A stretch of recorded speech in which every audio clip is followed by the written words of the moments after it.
নমস্কার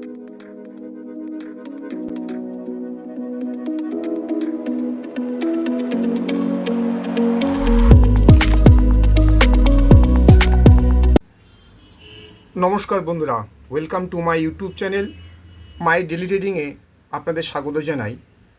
বহুদিন বাদে একটা মোটামুটি একটা বড় ভিডিও দেওয়ার জন্য আপনাদের সামনে উপস্থিত হলাম, যেটা আমার ফিলিংস হয়েছে সেটা আপনাদের সঙ্গে শেয়ার করবার জন্য আপনাদের সামনে উপস্থিত হয়েছি। ভালো লাগলে পরে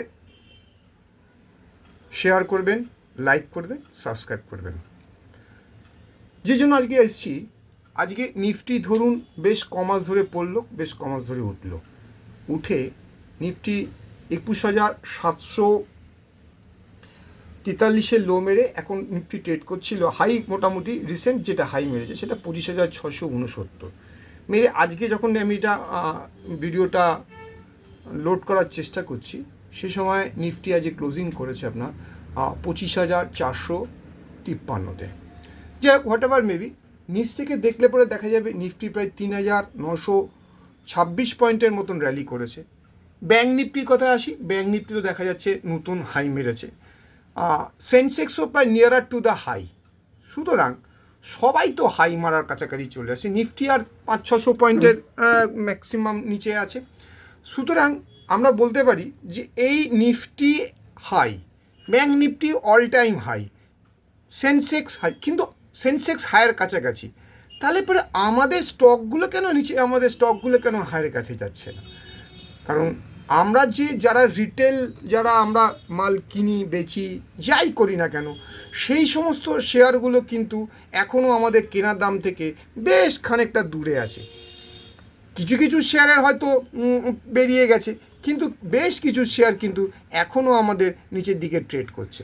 তো সুতরাং আমার বক্তব্যটা একটা জায়গাতেই, সেটা হচ্ছে নিফটি, ব্যাঙ্ক নিফটি, সেন্সেক্স সবাই সবার গন্তব্যে যায়, কিন্তু আমাদের কেনা শেয়ারগুলো কিন্তু সেই দামে পৌঁছাতে বেশ সময় লাগে।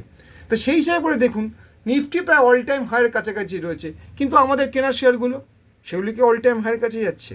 চিন্তা করে দেখুন তো, আমাদের পোর্টফোলিওটার সব দেখুন, যারা নিচে কিনেছি তারা ছেড়ে দিন, যারা ধরুন আজ থেকে 8 মাস 9 মাস থেকে যারা সেই সমস্ত শেয়ারগুলো কিনেছি, সেই সমস্ত শেয়ারগুলো কি up to the mark perform করতে পারলো? এটা আমাদের ভেবে দেখতে হবে।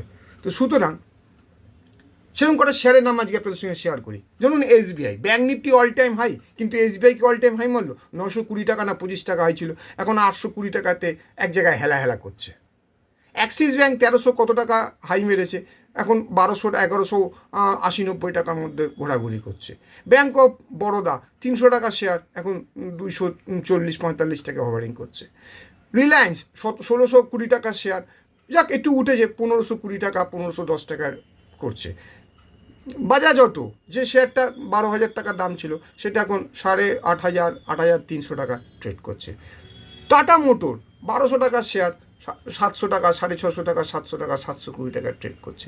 তাহলে সুতরাং দেখুন, নিফটি আর ব্যাঙ্ক নিফটি ঠিক তাদের মোটামুটি তারা মুভমেন্ট করবে, কিন্তু আমরা যারা শেয়ার কিনি, বেসিক্যালি যারা শেয়ার কিনি তাদের মানে রিটেলারদের, তাদের শেয়ারে কিন্তু দাম বাড়তে চায় না।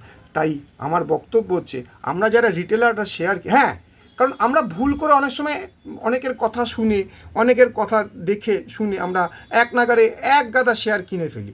সেই জায়গাগুলোকে আমাদের প্রোটেক্ট করতে হবে, অর্থাৎ আমাদের শেয়ারগুলো কিনতে হবে মাল্টিপারপাস, মাল্টি বারে।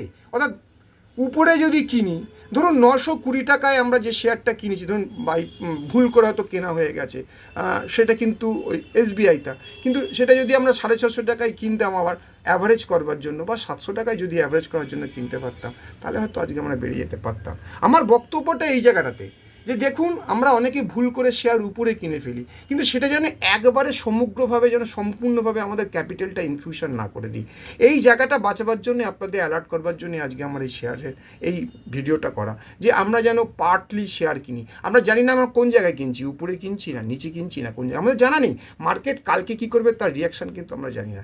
সেই থেকে বাঁচবার জন্য, আমাদের শেয়ারগুলো প্রাইসকে সেই জায়গায় পৌঁছাবার জন্য বারবার, মানে বারে নিচে কিনে তাকে অ্যাভারেজকে নিচে কিনে নিয়ে এসে তাকে বের করে দিতে হবে। সুতরাং এই কথাটা বলার মাঝখান দিয়ে বলতে চাইছি আমি, যে অ্যাকচুয়ালি কি আমরা যারা শেয়ার মার্কেটে যারা রিটেলাররা যারা শেয়ার কিনি তারা কি এইভাবে মাল কিনি, শেয়ার কিনি? ভেবে দেখবেন, চিন্তা করে দেখবেন। আমি যে প্রসেসটা বললাম সেই প্রসেসটা যেন আমরা অ্যাপ্লাই করে শেয়ারকে কিনি, তাহলে আমরা নিচ থেকে কিনতে পারলে পরে আজকের দিনে আমরা শেয়ারটা বেচে বেরিয়ে যেতে পারতাম। ভাল লাগলে পরে লাইক করবেন, শেয়ার করবেন আর সাবস্ক্রাইব করবেন। এটা কোনো এই এই এই চ্যানেলটা কিন্তু কোনো রকম কেনা বা বেচার কোনো রকম কিছু বলে না। আমি সেবি রেজিস্টার্ডও নই। আমার ভাল লাগে, আমি আপনাদের সঙ্গে আমার জিনিসগুলোকে আমি আপনাদের সঙ্গে শেয়ার করি। সুতরাং আপনি যদি কোনো শেয়ারে পজিশন বানাবেন সেটা আপনার নিজস্ব চিন্তাভাবনা নিয়ে করবেন এবং আপনার ফিনান্সিয়াল যে অ্যাডভাইজার তার সঙ্গে কথা বলে নেবেন। Tata, bye bye.